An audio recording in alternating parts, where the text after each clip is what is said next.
gracias. Estamos aquí para presentar dentro del Festival Diversidad, que como ustedes saben, empezó el día 19.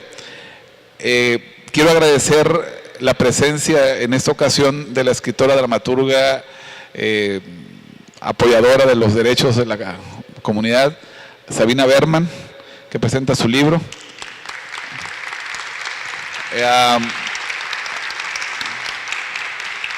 A la entrañable, digo, primero las mujeres, como quedamos, ¿verdad? Nuestra amiga Daniela Mendoza, periodista, recién parió un libro.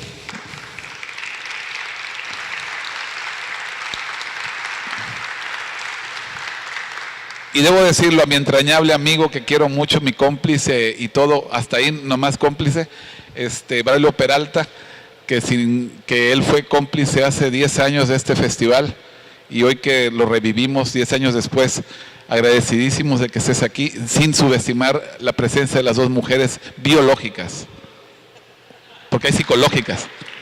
Muchas gracias, y le voy a pedir a mi amiga Daniela que pues ahí se pasan el micrófono, estamos en familia, pues ¿qué hace uno? ¿No? Uno como quiera, las criaturas. Gracias.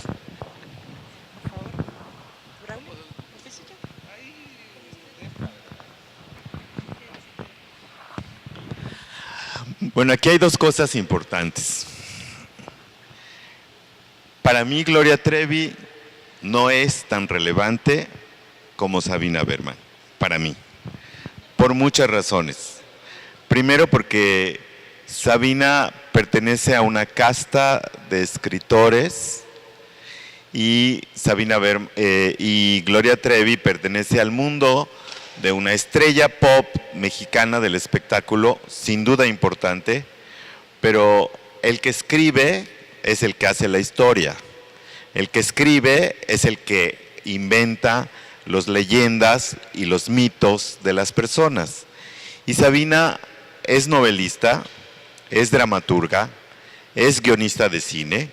Este libro que hoy vamos a tratar de hablar de él es un guión del guión de una película y de la discusión y de la confrontación que llevaron Sabina Berman y Gloria Trevi por una demanda que quiso ella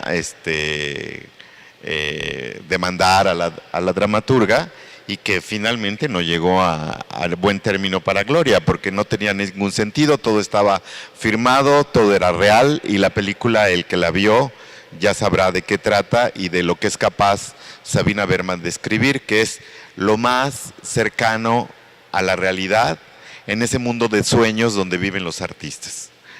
Entonces, para mí, esto es lo más importante, presentar a la casta literaria que representa a Sabina. Sabina pertenece a los hombres y las mujeres que piensan en el tono de la realidad y en el tono de la ficción y hacen de esa mezcla una literatura que es poesía, que es teatro, que es crónica, que es biografía, que es memoria, que es un inconsciente colectivo a lo que se dedican el mundo de los escritores. No sé cuánta gente viene aquí por Gloria Trevi. Sí me importa insistir que aquí el personaje es Sabina Berman. Y esto es lo único que me importa decir, más allá de... Ustedes pueden leer el libro de Gloria Trevi, pero también yo les recomendaría que leyeran El Dios de Darwin. ¿Por qué El Dios de Darwin? Porque es un referente muy actual de lo que está pasando en el mundo.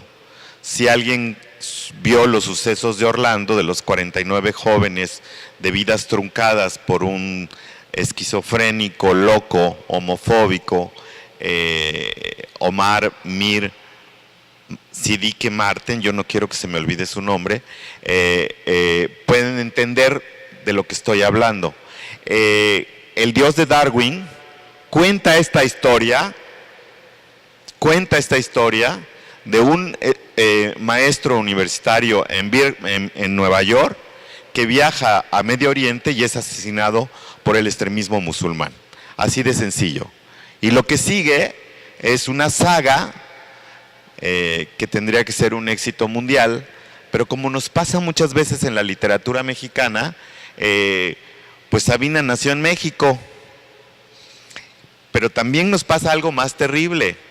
En México muchas veces no alcanzamos a ver la dimensión de un escritor, y a Sabina le está pasando un fenómeno muy interesante, donde está triunfando en Europa y en Estados Unidos, y en México, con su literatura, hay lo voy a decir con sus palabras, hay una envidia, una maledicencia, una ausencia de crítico literario capaz de acercarse a la literatura de Sabina con la frialdad y con el criterio del esteta para ver grandes libros de enormes proporciones a los niveles de Rosario Castellanos, a los niveles de la que escribió Nelly Campobello, a los niveles de Elena Garro, y Sabina pertenece a esa saga de escritores. Sabina hace poesía, Sabina hace crónicas, Sabina es una mujer con un espíritu pues bastante evolucionado, ¿no? Y bastante revolucionario en sus conceptos literarios.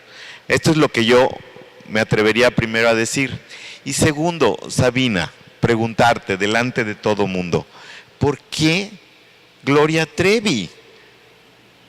¿Por qué una escritora se mete a un mundo que es el espectáculo? Yo sé lo que me podría responder, pero me gustaría mucho que lo dijeras tú. ¿Por qué Gloria Trevi? Gracias, Braulio. ¿Por qué Gloria Trevi? Hay algo de azar. Hay un joven suizo que se le vino a ocurrir, él quería hacer la historia de Alejandro Magno, se la ganó, se lo ganó Johnny Depp y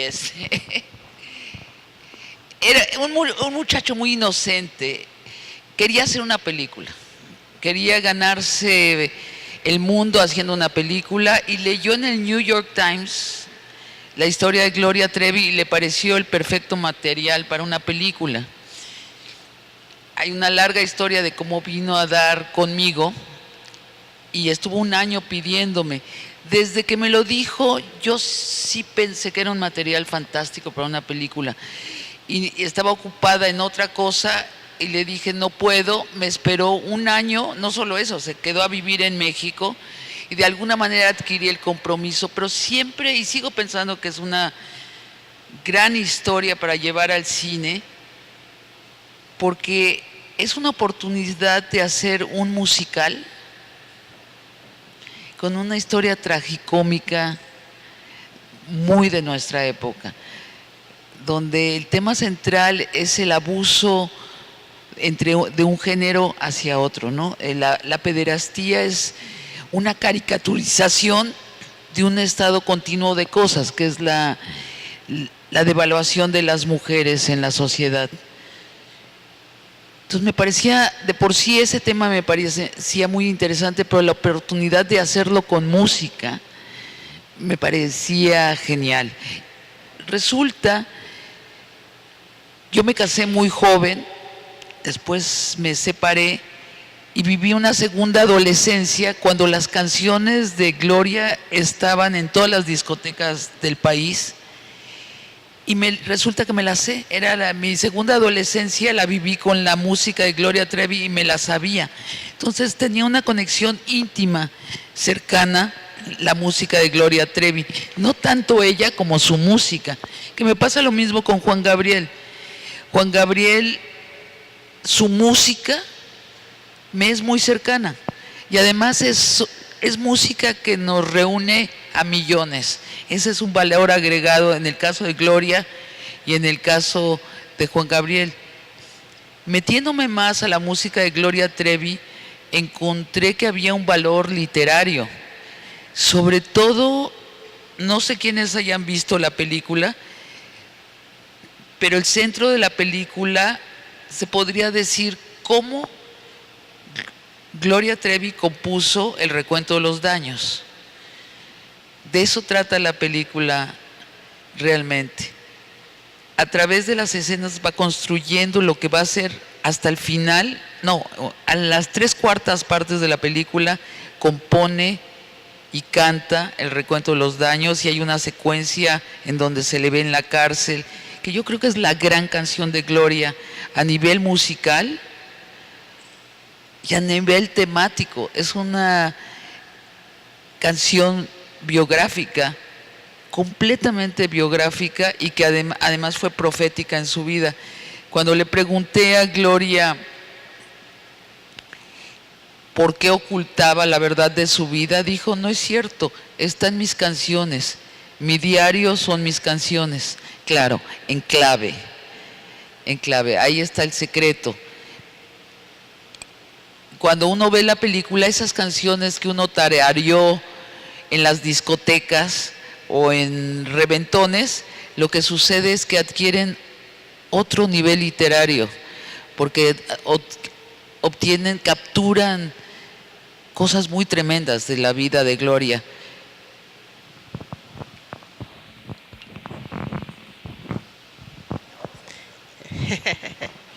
Ay, por ahí se quedó atorado el cable. Gracias. Bueno, antes que nada, muchas gracias al Comité de Diversidad. Es un honor para mí, Sabina, estar aquí sentada a tu lado. Yo soy periodista de formación, y cuando leí Gloria, lo primero que pensé es que, además de ser toda esta historia detrás de la historia, es una cátedra de periodismo de investigación. Para mí, Gloria, pues es el libro que cuenta la historia de cómo se elaboró un guión que una escritora, Sabina Berman, la verdad no quería escribir, al menos al principio.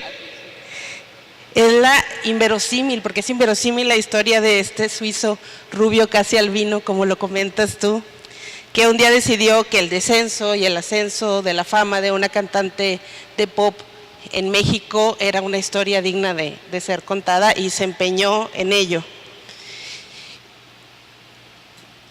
Digo que es una clase de periodismo de investigación porque es lo primero, o tu primer condición para Cristian. Hay que hacer una investigación periodística antes de escribir un guión. Hay que encontrar cómo fueron los hechos, y se sostiene a lo largo de la elaboración del guión con tus dos requisitos innegociables. Creo que todos los que somos periodistas nos hemos sentido identificados con ellos. Es que me quiera contar la verdad, y por otro lado, que no la quiera cambiar una vez que la escriba, ¿no? Esto es, digamos que el meollo del asunto, y cómo es que este libro se convierte en tal cuando lo que ibas a realizar era un guión, según entiendo, a lo largo de toda la narración. Y Gloria te dice: quiero ser reivindicada, quiero que cuentes la verdad, pero también te lo dice en un momento de su vida donde acababa de salir de la cárcel y creía que con eso era suficiente para recuperar, y que México y que sus fans de Latinoamérica iban a olvidar un montón de cosas que finalmente no se olvidaron. Quería contar su verdad, pero desde su punto de vista. Pero entonces, cuando Sabina empieza a hacer un trabajo de investigación periodística, obviamente pues recurre a los expertos, recurre a quienes tuvieron que ver en el caso de Gloria Trevi, con Patti Chapoy, y todo este peso que tuvo en la elaboración del libro de Aline, La Gloria por el Infierno, que finalmente desembocó en el exilio obligado de Gloria.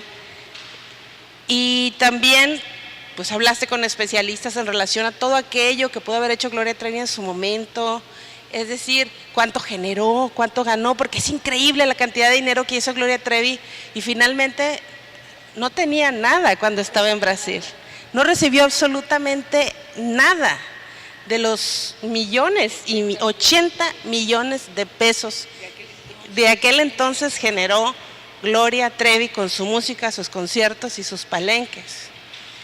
Y también hablaste con Maritza López, la artífice de los sexy calendarios, que en ese momento yo recuerdo eran toda una transgresión, pero en su momento nadie cuestionó un grupo de adolescentes en ropa interior posando con otra jovencita para hacer un sexy calendario y a todo el mundo le encantaba. Es un poco como lo que dice Gloria, mi historia estaba ahí. No solamente estaba en sus canciones, también estaba en las acciones, en las situaciones que sucedían en su entorno y que nadie vio porque estaban o estábamos. Yo escuché Pelo Suelto por primera vez a los 12 años y fue una revelación. Estábamos emocionados con Gloria, con lo que decía, con cómo hablaba, con cómo se comportaba, cómo transgredía todas las reglas posibles. Y nadie veía esa otra parte, nadie veía la parte de que eso no estaba del todo bien. Y luego además obtienes un expediente, por ahí gracias a un Juanito anónimo, el expediente judicial de la carpeta de lo que sucedió con el caso de Gloria Trevi, su denuncia, la razón de su detención en Brasil, de su extradición a Chihuahua, y finalmente toda esa información se va complementando. Y fueron 8 años de entrevistas. No, fueron 12 horas. 12 horas de entrevistas. Pero a lo largo de varios años. Menos, 3 años. 3 años. 3 años, pero son 12 horas de entrevistas que están ahí grabadas, platicando con alguien que a ratos te cuenta su historia y a ratos lo que quiere es ocultarla. Los que nos dedicamos a entrevistar, y no que me esté comparando para nada, sabemos cuándo quieren decir la verdad, cuándo nos quieren llevar a otro lado. A veces les damos hilito para que se vayan, y luego tratamos de regresarlos. Y así era, me imagino, cuando lo leí, así era esto con Gloria. Dejar que fuera y que regresara, pero a la par ir revisando la verdad, la otra parte, la parte que no te puede ni te va a contar Gloria. Y eso fue, a mi juicio, quizá puedo equivocarme, lo que finalmente terminó por molestar a Gloria cuando sacas aquel artículo en Gato Pardo, y cae la primera demanda por una tontería como el tapete verde. Una observación dentro de pieza que escribiste para Gato Pardo que se convirtió en el primer punto para decir esto está mal, ¿no? Yo todavía me pregunto cómo se escribe de un tapete verde con dolo, pero ya cuando lean el libro se van a dar cuenta. Pero al final Sabina recolecta toda esta información y finalmente llega la sesión de las preguntas incómodas, ¿no? De tapar los huequitos, esa de las viles de post-its. Sí. Llega ese momento con Gloria y a regañadientes y como puede, pero va contestando y va develando.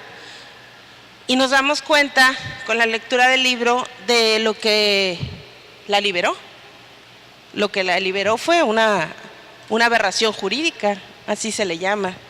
A Gloria Trevi nunca la acusaron de complicidad, la acusaron de violación, de rapto y de corrupción de menores.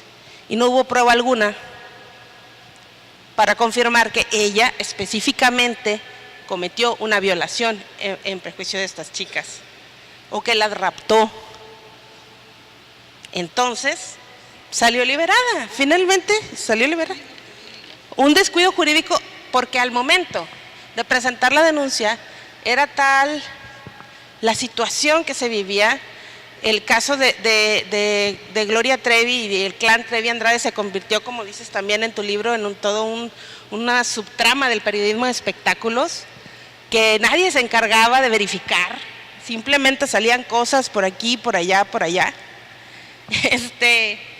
Y finalmente, cuando realmente se empieza a hacer un trabajo de investigación, como el que hiciste, salen las cosas, realmente, por qué y cómo. Y cuando la película estaba por salir y cuando sale este reportaje de Gato Pardo, pues Gloria se molesta.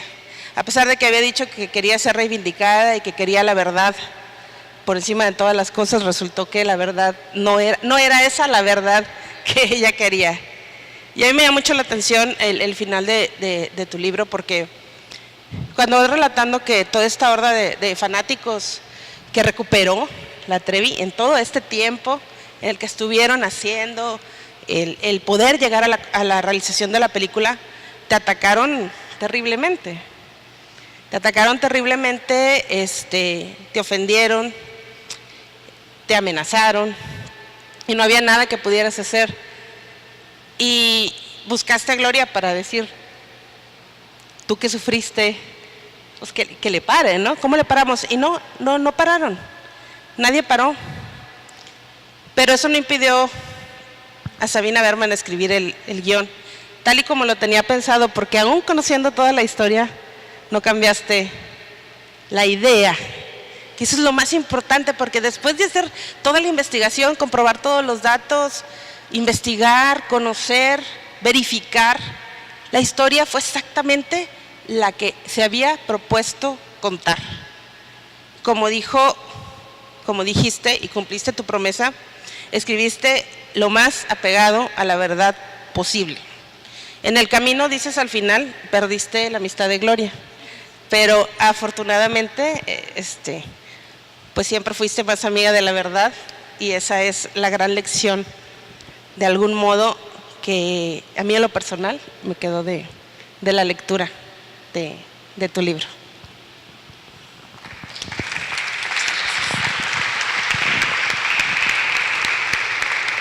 Sí, esa frase es, amo a Gloria Trevi, pero amo más a la verdad.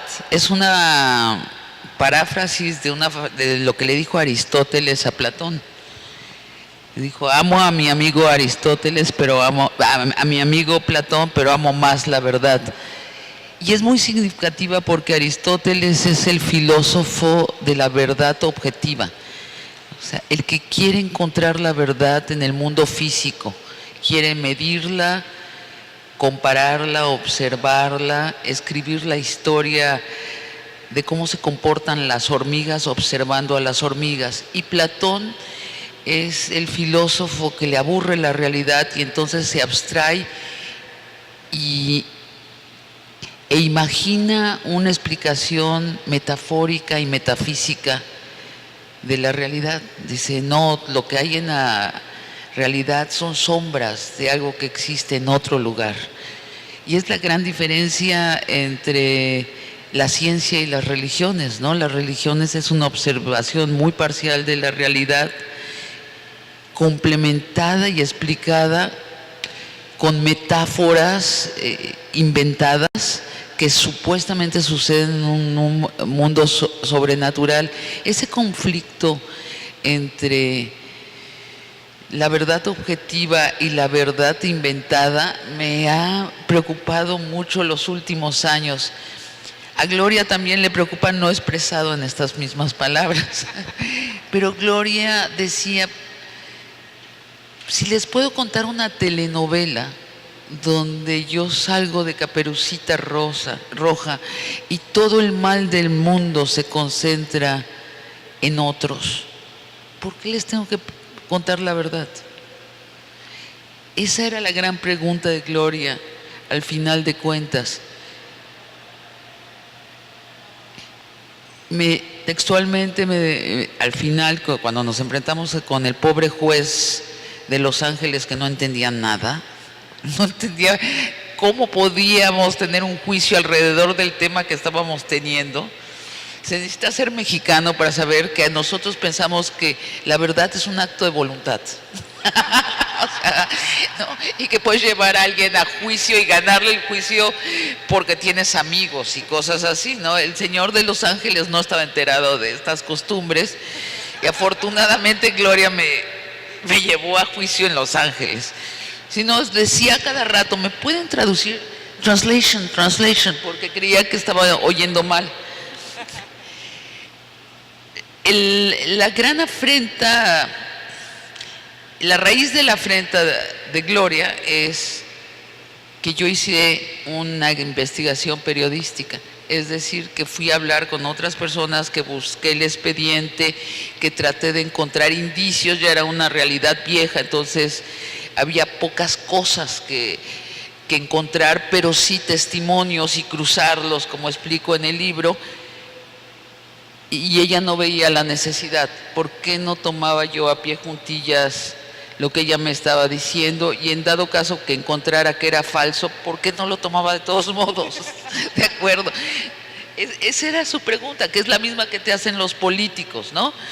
San Juana Martínez está aquí, conoce muy bien el tema. Te dicen, bueno, pero ¿por qué tienes que ir a checar lo que te dije? ¿Que no me crees? Entonces le dices, no. Entonces dice, bueno, yo tampoco me creo a mí mismo, pero ese no es el tema. No, sí es el tema. El asunto, la verdad, es un bien común, es un bien social, es algo que permite a un grupo humano prosperar y vivir con buenas emociones entre sí y evolucionar. La mentira no permite todo eso, lo impide. Y tenemos una escasa educación sobre la verdad en México, que de por sí es un tema fascinante, la verdad. ¿Qué es la verdad? ¿Cuál es la historia que vas a elegir contar? Pero sí existe, aunque la verdad es un tema muy complejo, existen ciertas simplezas. ¿Algo es verdadero o no? Y allí es donde diferimos con Gloria, precisamente. Sí, Sabina ha tocado todos los temas. Yo he escrito de Sabina alrededor de 10 o 15 veces, porque me gusta el teatro, porque me gusta su teatro, y después empecé a leer sus novelas, y me gustan sus novelas. Y yo llegué al libro de Gloria Trevi por Sabina, no por Gloria.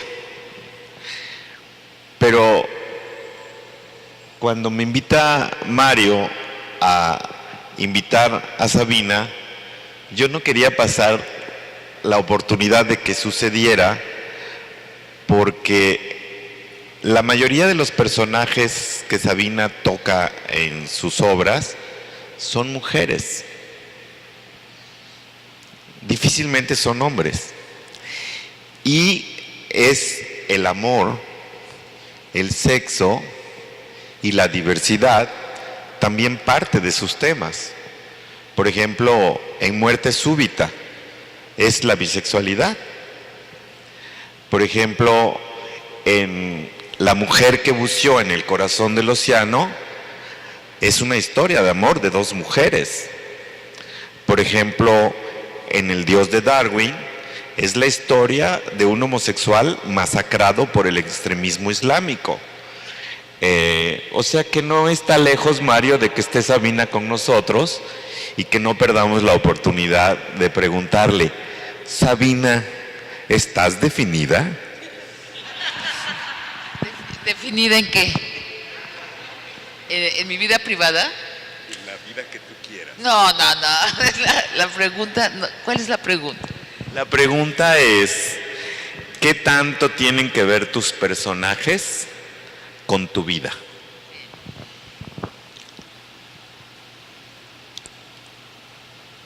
A mí me define muchísimo el haber descubierto en la adolescencia el feminismo.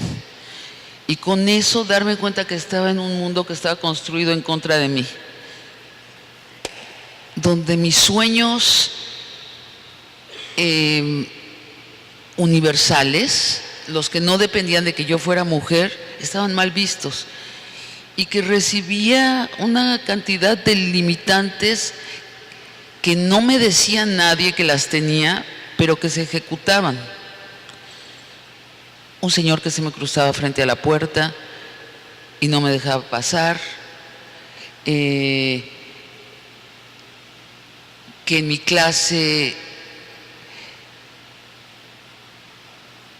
el mejor alumno tenía más honores que la mejor alumna. Y me empecé a dar cuenta, los gobernantes eran hombres. Claro, entonces empecé a interesarme vivamente en el feminismo y eso a mí me marcó. Lo que descubrí es que estamos en organizaciones sociales construidas como una pirámide, y casi todas las organizaciones que inventamos los seres humanos son una pirámide. Hay una persona arriba que manda y después hay una jerarquía. Eso me llevó a interesarme mucho en escritores disidentes y en la diversidad. Y sí, efectivamente, empecé a recapturar una historia de mi adolescencia. Mi primer gran amor en la vida, está difícil decirlo, pero me enamoré de mi hermana. O sea, la primera vez, ahorita me di cuenta después. Yo quería mucho a mi hermana. Bueno, estoy en buena compañía. Es decir, yo veía a mi hermana era mi hermana muy cercana, pero hubo un momento en mi adolescencia donde la empecé a ver con otros ojos. La veía como la persona más bella del mundo, más ocurrente. Todo lo que ella decía era maravilloso. Le hacía sus tareas, iba por ella, la llevaba. Ahora me doy cuenta que fue mi primer gran enamoramiento, por cierto, del cual persiste. Yo hablo con mi hermana diario por Skype. Y mi tercer gran enamoramiento, ya ven ustedes que uno se enamora varias veces hasta que funcionan las cosas y le hacen a uno caso y es factible.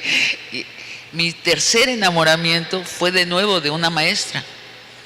Tú la conoces, Esther Seligson, que algún día yo tengo que escribir esa tragicomedia porque me hizo sufrir muchísimo.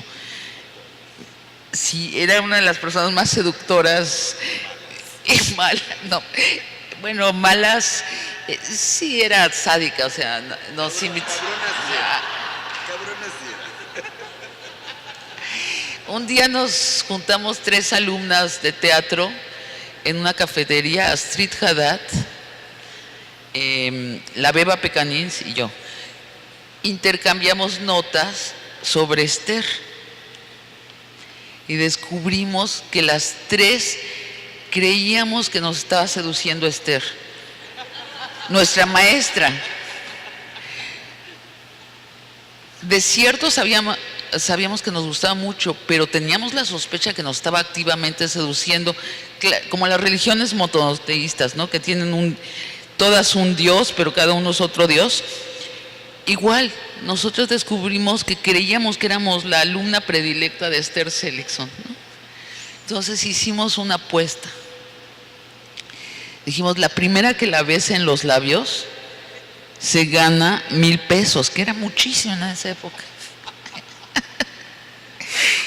Entonces depositamos el dinero. Primero tenía la oportunidad la Beba. En la noche tenía una reunión con ella de estudios. Nos habló derrotada. Nos dijo que no había pasado nada. Después Astrid llegó a cantarle a su departamento. Le llevó serenata a su maestra. Esther la sentó, le sirvió un té, le dijo de qué se trataba la vida y la despidió. Después me tocaba a mí. Entonces me acuerdo que yo fui vestida en una falda negra y un saco negro, así como ejecutiva. Estamos hablando que teníamos 22 años, ¿no? Y un collar de perlas. O sea, lo más burguesa que se me ocurrió que ese era mi boleto. Y medias negras y zapatos negros. Mi padre me decía que yo me veía estupenda así, entonces le hice caso. Y fui. Y Esther se tendió en un tapete y me hablaba de la Biblia, y se recostaba. Yo todo el tiempo decía, me está seduciendo, yo estoy segura que me está seduciendo. Es como un cuadro de Klimt en movimiento, esta mujer me está seduciendo. Bueno, pasó 1 hora, 2 horas, y de pronto me dijo, ya te tienes que ir. Y llegando a la puerta, pues la abracé y la besé. Y no hizo ella nada, pero nada. O sea, ni se retiró, ni avanzó, ni nada. Creo que tuvo un pequeño derrame cerebral en ese momento. Porque no, cero reacción.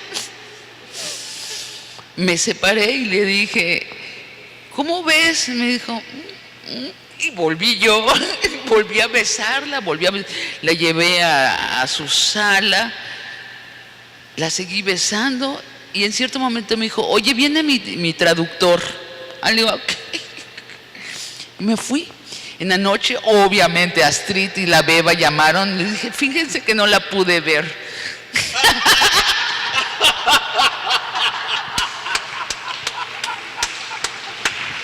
Y con mucho gusto les pagué sus 1,000 pesos y ya. Y bueno, ese fue mi tercer amor. Entonces, en mi vida, la verdad es que he tenido amores, hombres y mujeres. Ahora, lo que sí, a mí se me desbarató la pirámide por ese tiempo, gracias a la sexualidad que se me liberó. Todas estas ilusiones de la heterosexualidad tradicional se me esfumaron totalmente.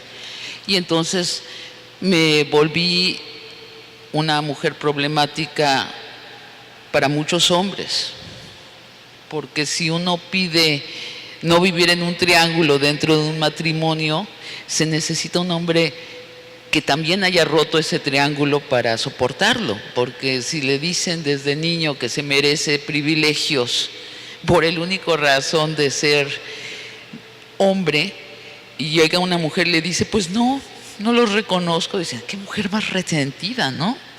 ¿Por qué no me da mis privilegios? Y eso es lo que me ha pasado. Entonces sí me marcó mucho la sexualidad, definitivamente, porque la sexualidad es la energía de vida en acción. Y mi vida hubiera sido totalmente distinta sin el feminismo y sin esta apertura a la diversidad. Y tú sabes cuánto he escrito de la diversidad y con qué falta de disculpas y falta de eufemismos. Sí me parece una de las grandes riquezas de la especie, la diversidad, y sí me parece una de las grandes estupideces de la especie, ese triángulo que se impone una y otra vez sobre los sexos, que se impone en las organizaciones humanas. Vamos a hacer una obra de teatro y tiene que haber una persona que tiene todas las ideas y que somete al resto a sus ideas, y el resultado en escena siempre es un teatro acartonado.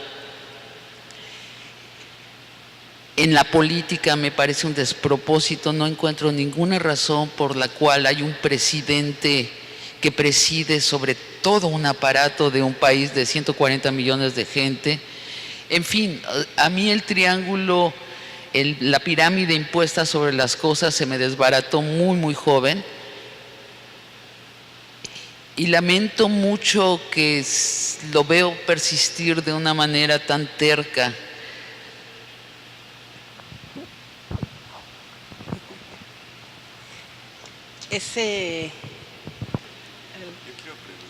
Adelante. Perdón, ¿tú quieres preguntar? No, es que si no me atrevo que no hago. Me parece importante lo que acaba de confesarnos Sabina Berman.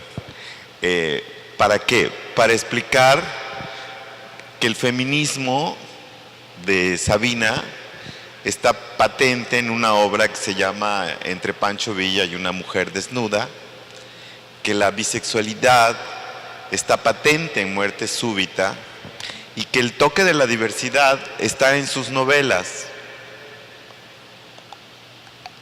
El que ficciona, y Sabina es una mujer que ficciona maravillosamente, juega con esa realidad, pero también está jugando peligrosamente con su propia vida. Ese es el trabajo del creador. Y es curioso, Sabina, y ahorita se me ocurre decirlo, cómo Gloria Trevi en realidad no es que no quiera conocer la realidad, es que ella en sus canciones ya nos había confesado parte de esa realidad, cifrada, en clave. Y entonces me atrevo a preguntar, mi última pregunta: ¿qué tantas claves y tantas tramas ocultas de tu vida hay en tus obras? Perdón, es que si no lo hago ahora, no lo hago. Ya, no, seguramente las hay. La única palabra que objeto es ocultas. No hay una premeditación. Lo que pasa es que yo no escribo sobre mi biografía. Me parece muy estrecha. Cuando está el mundo afuera lleno de historias por contarse, por develarse, por ficcionalizarse. Hace, ¿qué será?, 25 años, Elena Poniatowska me pidió una entrevista. Era después de, yo creo que entre Pancho Villa y Una mujer desnuda, por esa época. Y Elena llegó el día no indicado a mi casa. Siempre he pensado que fue una treta de periodista. O sea, yo no estaba preparada. De hecho, estaba yo descalza. Me acuerdo que estaba en pantalones vaqueros blancos y una camiseta blanca y llegó Elena Poniatowska. La hice pasar y lo primero que me preguntó es: oye, ¿puedo saludar a tu pareja? Que la conocía, a Isabel. Isabel llegó, se sentó, empezaron a hablar en francés. Y Elena me preguntó: oye, ¿y cuál es tu estado amoroso? Qué buena periodista, ¿no? O sea, primero pone la evidencia y después... Y yo le dije, pues vivo con Isabel. En aquella época recién empezábamos a vivir juntas. Salió esto en un lugar prominente en el Universal. Al día siguiente tenía yo una presentación en Bellas Artes y recuerdo que todo el mundo me miraba de sesgo. Todo el mundo estaba de perfil ese día. Y algunas personas se acercaban y me decían: muy bien, muy valiente. Yo decía: sí, supongo que fue valiente, pero pues pero no fue tan intencional. Y muy poca gente me mencionó. Desde entonces para acá, yo he salido del closet 19 veces.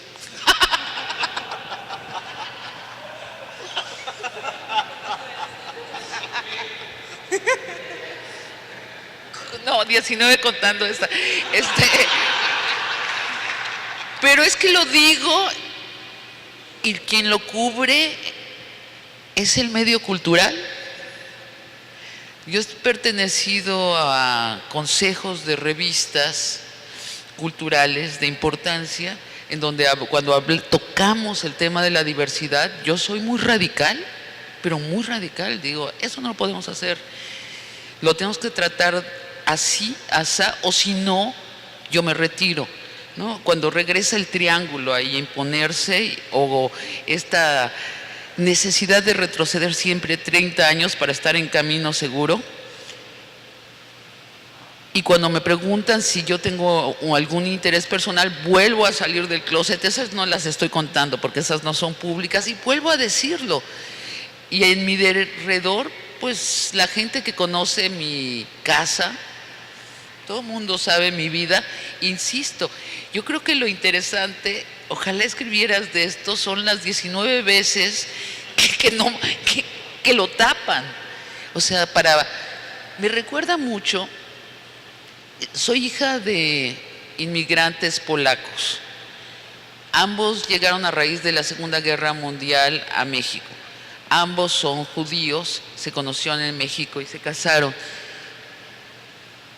Y hasta hace muy poco, cuando yo decía que era judía, la gente se sonrojaba y me decían: no es necesario que lo digas. Y es muy bonito, sí. Esas confesiones, pues se sonrojaban ellos. aquí en el mismo Monterrey montaron una obra mía que se llama Herejía. Y era con el dinero público, lo montaron en una plaza muy grande. Me avisaron que se les estaban quemando los libretos en la máquina Xerox, que ponían se trata sobre judíos herejes en la fundación de Nuevo León, de los Carvajal, precisamente la historia de la familia Carvajal. Me decían, ponemos los libretos a fotocopiarlos y se incendian.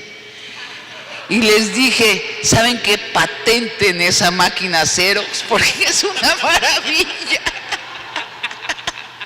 Documentenlo, hay un mercado para esta noticia, pueden llevarlo a Ripley, o sea, hagan algo al respecto. Yo no me lo tomaba en serio y sí decía, qué miedo tienen estos que eligieron montar la obra de hablar del judaísmo. Por algo eligieron la obra, seguramente esa pulsión de miedo y deseo la tenían ellos dentro de sí. En cierto momento, bueno, llego al estreno y es en esta plaza, ya han construido una cruz de 30 metros por 30 de madera. Y digo, a ver, van a poner una historia de judíos sobre una cruz. ¿Están viendo ellos la cruz o no la están viendo? No digo nada, pero cuando me entero que hay caballos y hay antorchas con fuego, digo, claro, la máquina Xerox no les hizo el favor de incendiarlo todo y quieren que haya un incendio. Para contárselos brevemente, hubo un incendio y hubo alguien muy dolorosamente quemado. Así regresando a este asunto, ¿por qué cuando dices, bueno, esta es mi orientación sexual, bueno, esta es mi circunstancia vital actual, porque como digo, yo antes viví con un hombre, me he enamorado suena horrible cuando dice, me he enamorado de hombres y de mujeres, así suena como que uno de ocupación se dedica a enamorarse de gente, ¿no? El centenar de personas de las que me he enamorado, no son tantos, pero sí con una gran fluidez. He cambiado y son personas muy distintas entre sí porque me gusta la variedad, ¿no? Cuando si alguien me preguntara, ¿quién es tu pareja perfecta? Diría alguien que me sorprenda y que me sorprenda mucho y que sea bien distinta a mí. ¿Por qué esto no está en mi biografía de Wikipedia? No tengo la menor idea por qué no está. Si no les parece relevante, en cuyo caso estaríamos en el siglo XXII, o porque alguien me está protegiendo, ¿por qué será? Sé que tiene que ver con lo problemático que es todavía ser abiertamente y naturalmente gay, o ser transgénero, o ser transvesti, es todavía muy problemático.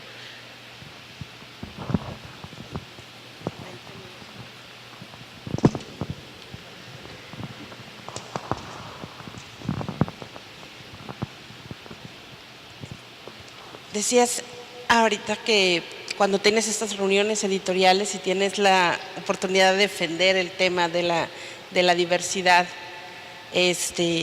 bueno, me imagino yo que todos estos años, todo el trabajo que te respalda, te da la posibilidad también de que tu voz sea escuchada y que se haga que pongan atención. Pero el tema sigue siendo complicado, aún y para una persona con toda la experiencia y con todo lo que traes a cuestas, que no te ha sido fácil. ¿Cómo seguir insistiendo? ¿Cómo seguir insistiendo en que estos son temas de los que se tiene que hablar? ¿Cómo evitar que la gente siga poniendo los ojos hacia arriba y decir, bueno, si ya lo tienen, ya está ahí, ¿por qué insistir con el feminismo? ¿Por qué insistir con el tema de diversidad sexual? Ya pueden ser votadas las mujeres, ya el presidente ya les firmó la iniciativa para el matrimonio igualitario y hay como una especie de choque. ¿Por qué sigues hablando de este tema? ¿Por qué no puedes hablar de otra cosa? ¿Cómo insistir y cómo hacer entender que se tiene que seguir hablando de este tema? Hace poco vi la manifestación gráfica de lo que estás diciendo, del mecanismo social que hace eso. Estábamos en una lluvia de ideas, un grupo de personas, y había un representante de la comunidad LGBT, BTT, IP, Q, P, más las que se agreguen, ¿no? Estaba allí, insistió mucho en los derechos de la comunidad, de la diversidad, y tenías que poner un post-it y poner tu tema. Entonces lo puso al centro de todos los post-its, era anaranjado. Se fueron juntando post, todo el mundo dijo que era perfecto, que tenía toda la razón, era bien importante. Pero empezaron a caer post-its encima y no casualmente, pero sí discretamente mordían su post-it y se iba escondiendo. Y en cierto momento alguien delicadamente lo sacó de abajo y dijo, esto lo metemos en derechos humanos, ¿no? Y agarró el post-it de derechos humanos, lo levantó, puso ese y puso encima el amarillo de derechos humanos. Esa es la represión social en estos temas. Entonces, estas revistas muy políticamente correctas no van a ser homofóbicas, sencillamente no tocan el tema. Y así los periódicos y demás. Ahora, ¿por qué insistir en el tema? Creo que los escritores estamos buscando las historias no contadas. Un sine qua non para dedicar 1 año, 2 años, 3 años de trabajo a una historia es que sea algo no contada y que no sea una versión tampoco de algo ya contado. Y eso los escritores lo aprendemos a discernir. ¿Cuál es el eco de las otras historias? La mayoría de las historias que vemos en el cine, en la televisión, son versiones de historias ya contadas. Pero hay algunas que no están contadas. Entonces es un tesoro entender la diversidad precisamente en el momento en donde esas historias no están narradas. Es un tesoro observar cómo funciona la naturaleza y cómo funciona el lenguaje humano en forma de árbol, como decía Darwin de la naturaleza, y que no se ha observado universalmente. Tener un ojo que ve desde otro lugar es el tesoro del escritor. Y creo que es lo que nunca debe perder, más que sea un tema que por no contado y porque es muy cercano a ti, te hace palpitar especialmente el corazón y mover los intestinos de cierta manera y emocionar de cierta manera. Bueno, es el sueño de todo escritor, y cuando tienes una historia que sabes que es eso, la cuidas como una flama. No quieres que ningún viento te la vaya a apagar y la quieres dejar crecer y crecer y crecer. Sería una tontería no insistir en un tema como el de la diversidad, que está allí y no termina de estar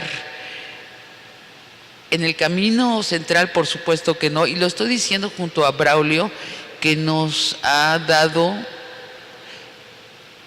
en nuestra cultura los mejores relatos periodísticos de la diversidad.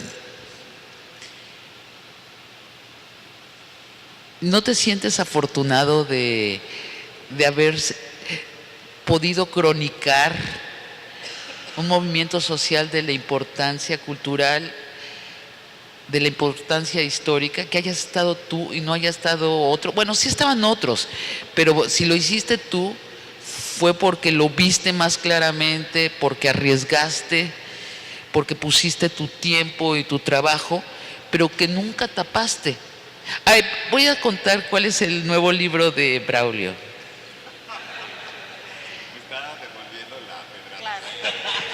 No, es una maravilla. Se llama El Closet de Cristal. Y es sobre Carlos Monsiváis. Y es un libro que vamos a leer todos.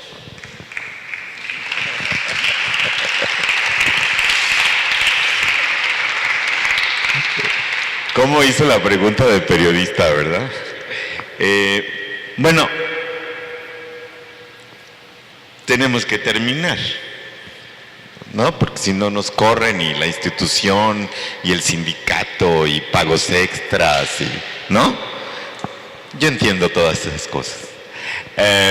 Pero ven que había más Sabina Berman que Gloria Trevi en esta historia y por eso me importaba que abriéramos el abanico para que descubriéramos el gran personaje que es Sabina, que es autora de un libro de Gloria Trevi, pero de otros muy importantes, muy vitales, de nuestra cultura, de nuestra diversidad, de nuestro gusto literario.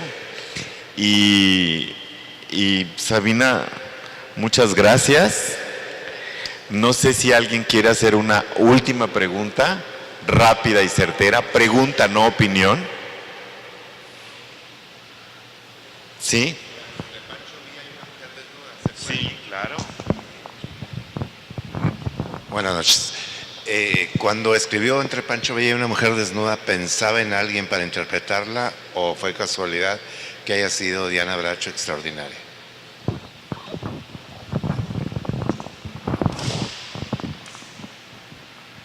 Gracias.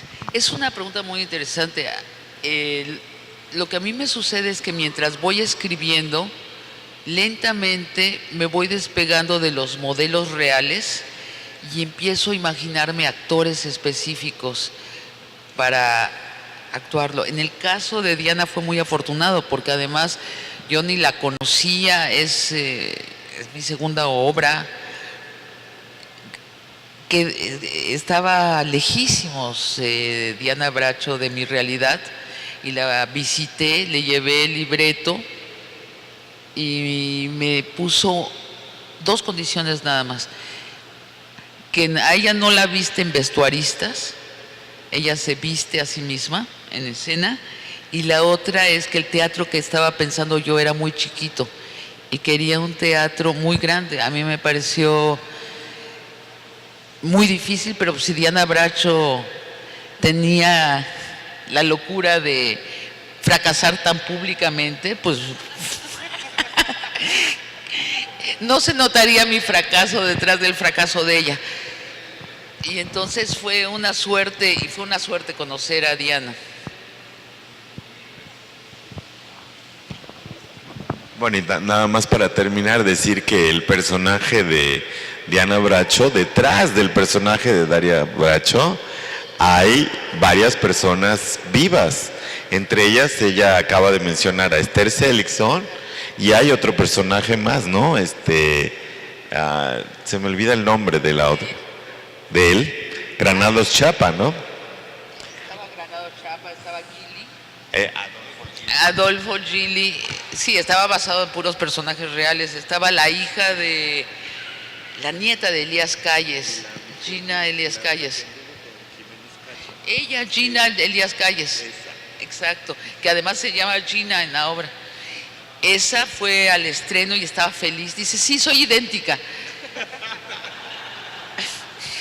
Esther no estaba en México, se había ido, pero me escribió una carta y me dice, oye, una y otra vez me habla gente para decirme que acaba de ver mi vida íntima en el teatro. Y le dije, no, no es cierto. Me dijo, no, sí es cierto, pero ¿sabes qué? Qué divertido, la quiero ir a ver. Muchísimas gracias. Bueno,